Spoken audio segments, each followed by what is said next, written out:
If you've ever played an FPS game in your life, then chances are that you've been impacted by Half-Life 2 in some way. Valve's sequel to their original landmark 1999 title somehow managed to be another landmark game. This game gave birth to so much of what we love, from cinematic storytelling and cutting-edge immersion to countless experiences on the Source engine to everyone's favorite platform Steam, to an endless array of memes. Half-Life 2's impact cannot be understated. But what actually made it so good, so revolutionary? Do people still praise this game as one of the greats so long after its original release because it's actually that good, or are we just loaded with nostalgia?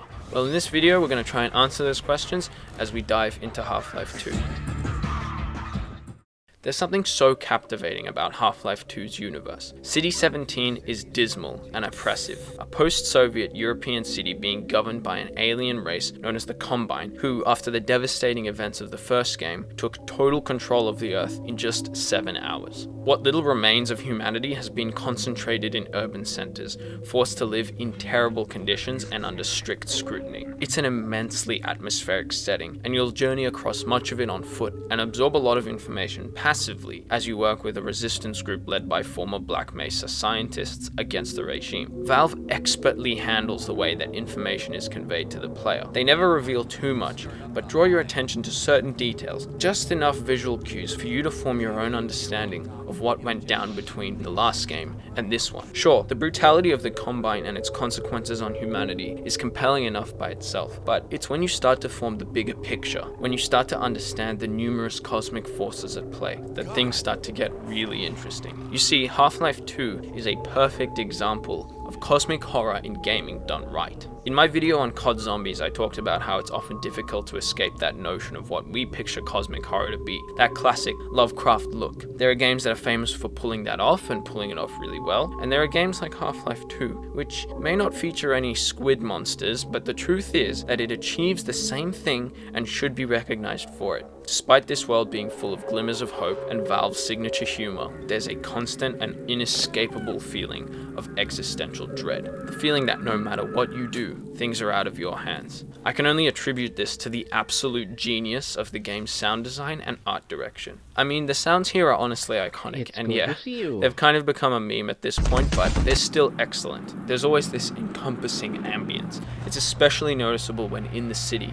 Such distinct yet immersive soundscapes bring out the best of this game's identity. The music is understated, cueing in just at the right time to either elevate moments of action or to ramp up your feelings of existentialism through the fucking ceiling. When you think about the Combine, it's impossible not to recall that constant drone of the PA, the police radio dialogue. It's hard to make out, but it's usually contextual. Their tech is this synthesis of things that look vaguely familiar but just aren't, and quite frankly, it's hauntingly beautiful.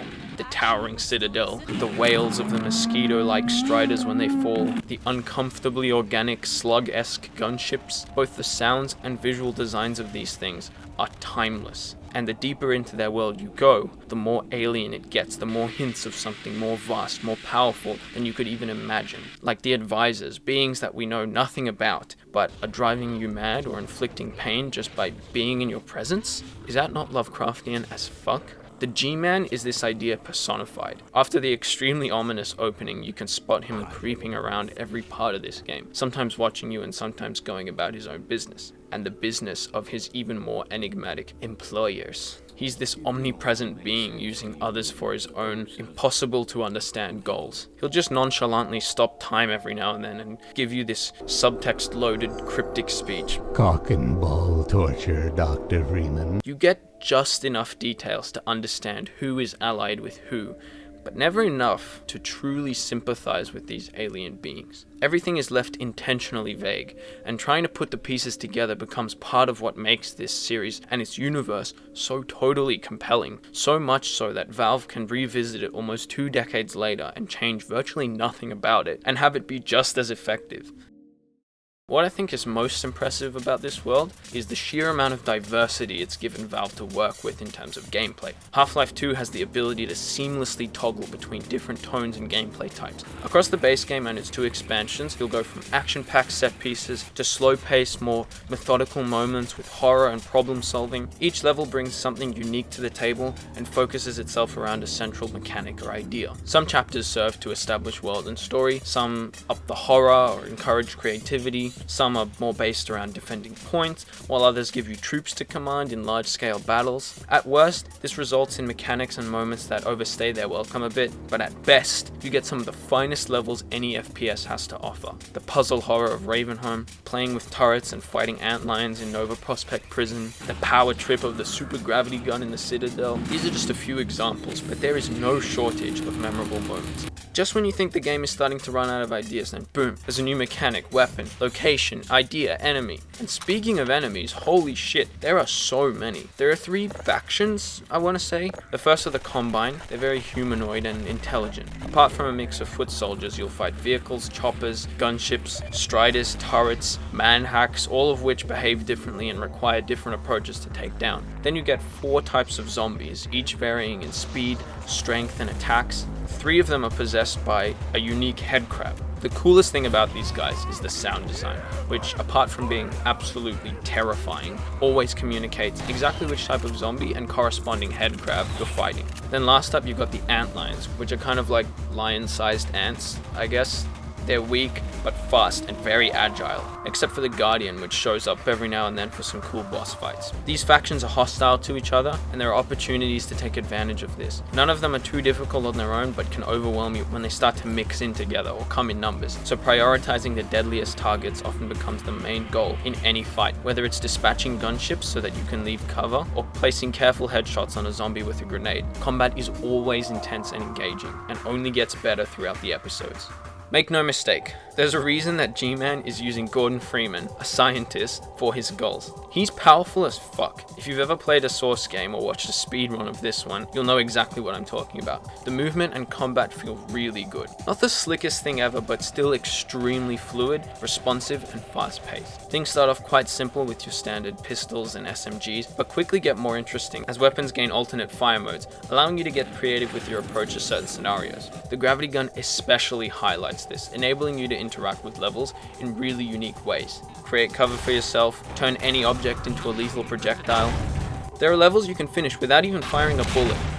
Half-Life 2's learning curve is perfect. Almost every new element is so organically introduced to the player that you won't even notice that you're being taught how to avoid getting killed by certain enemies or how to interact with the physics of the world. The lessons are everywhere. You're never treated like an idiot, just nudged in a particular direction from time to time. The base game will take you 8 to 12 hours to beat, but the full experience with the 2 expansions is the way you're meant to play. They add another 5 to 8 hours overall. Episode 1 remixes some elements from the base game, injecting just enough new stuff to make it feel fresh. While Episode 2, on the other hand, is far more substantial and is where I started to get a lot more invested. For a few reasons. 1, the writing, the dialogue, the world building I talked about earlier all seem to improve, above the already really good level that they were at.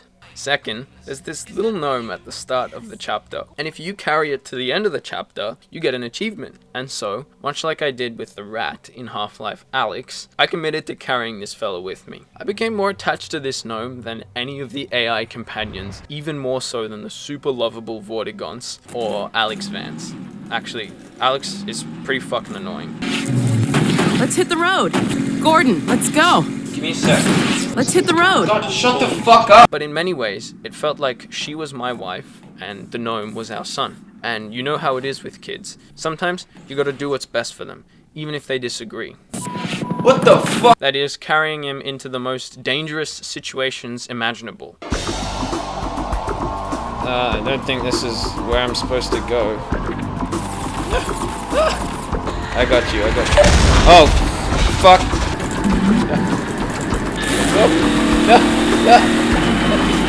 Go. Please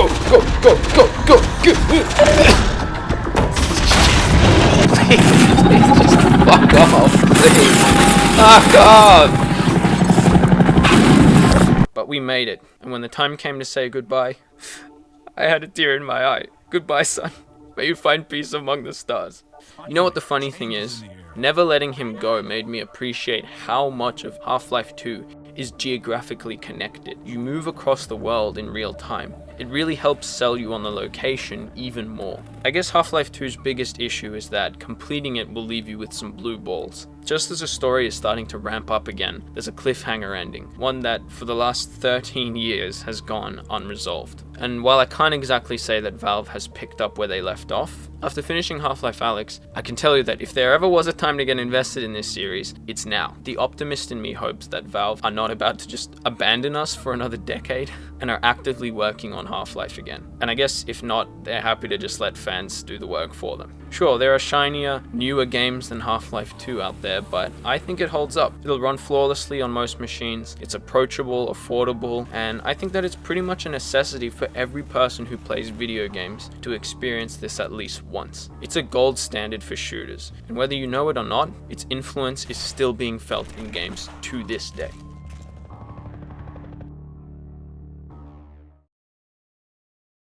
Welcome to the end of the video. Now marks a little over 1 year since my first upload. I want to thank everyone who's tuned in, whether you're new, which is most of you, or those of you who have been around a little bit longer. I'm still a minuscule channel, but I'm getting there. You know, I know things are slow to start. I haven't exactly been consistent with my uploads, but I have been committed. I spent like half the year working on an Uncharted retrospective, only for me to drop my damn hard drive and literally lose all my progress, the footage, the saves, everything except the actual scripts. So that's been a bit frustrating, but I've decided to put that behind me for now, and it's opened up opportunities to go forward with some smaller scale projects. I want to do more like this one, more like my VR ones, more like my mobile games one, and avoid those large scale videos for a little while because they just slow me down and they prevent me from playing other games. I'm hoping I can keep bringing you great content that you love watching and that I love making, so like, comment, subscribe, all that, and I'll see you next time.